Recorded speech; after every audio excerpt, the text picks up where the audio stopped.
اللہ دیر انہی کے لیے کرتا ہے جن کا مانگنا اسے بے حد پسند آ جائے۔ میں خدا کے پاس جا کر کہوں گی کہ سزا جزا پھر کبھی سہی، مجھے سکون چاہیے، میں تیری دنیا جھیل آئی ہوں۔ صبر کی ایک بات بہت اچھی ہے، جب آ جاتا ہے تو کسی چیز کی طلب نہیں رہتی۔ صبر ہوتا نہیں ہے، صبر کیا جاتا ہے، اور صبر یہی ہوتا ہے کہ اپنے اندر مچلتے ہر طوفان کو خود میں تھام کے اس کے ختم ہونے کا انتظار کرنا، اپنی شدتوں کو خود میں اس طرح قید کر لینا کہ معاملہ صرف اللہ کا رہ جائے۔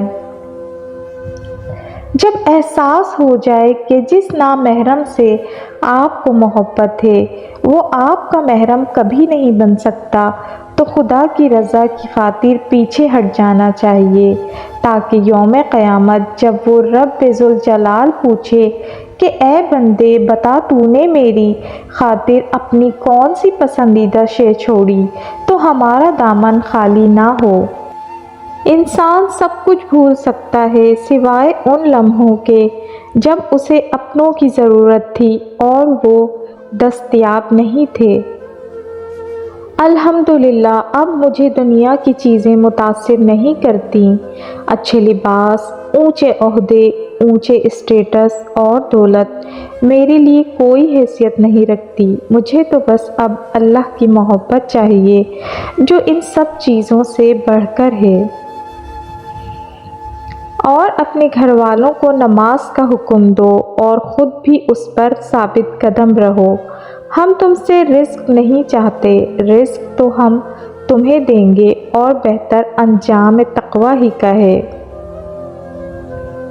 لاکھوں درود ان پر جن کی بدولت رحمان ملا، قرآن ملا، ایمان ملا۔ ہر وہ شخص جو آپ کی زندگی میں قدم رکھتا ہے تو اس کے آنے کا کوئی نہ کوئی سبب ہوتا ہے۔ کوئی آپ کو محبت کرنا سکھا دیتے ہیں، کچھ لوگ محبت نبھانا سکھا دیتے ہیں، کچھ صبر کرنا سکھا دیتے ہیں، تو کچھ خواب دیکھنا، اور کچھ لوگ انہی خواب کو پورا کرنے کا حوصلہ دے جاتے ہیں۔ قرآن کہتا ہے پھر وہ تمہاری من پسند چیز تم تک لائے گا مقررہ وقت پر اور تم حیران ہو جاؤ گے۔ آپ صلی اللہ علیہ وآلہ وسلم کہہ دیجئے کہ کیا میں تمہیں بتاؤں کہ اعمال کے اعتبار سے سب سے زیادہ خسارے میں رہنے والے کون سے لوگ ہیں، جن کی ساری جدوجہد صرف اسی زندگی کے لیے ہے اور وہ یہ خیال کر رہے ہیں کہ وہ بڑے کامیاب ہیں۔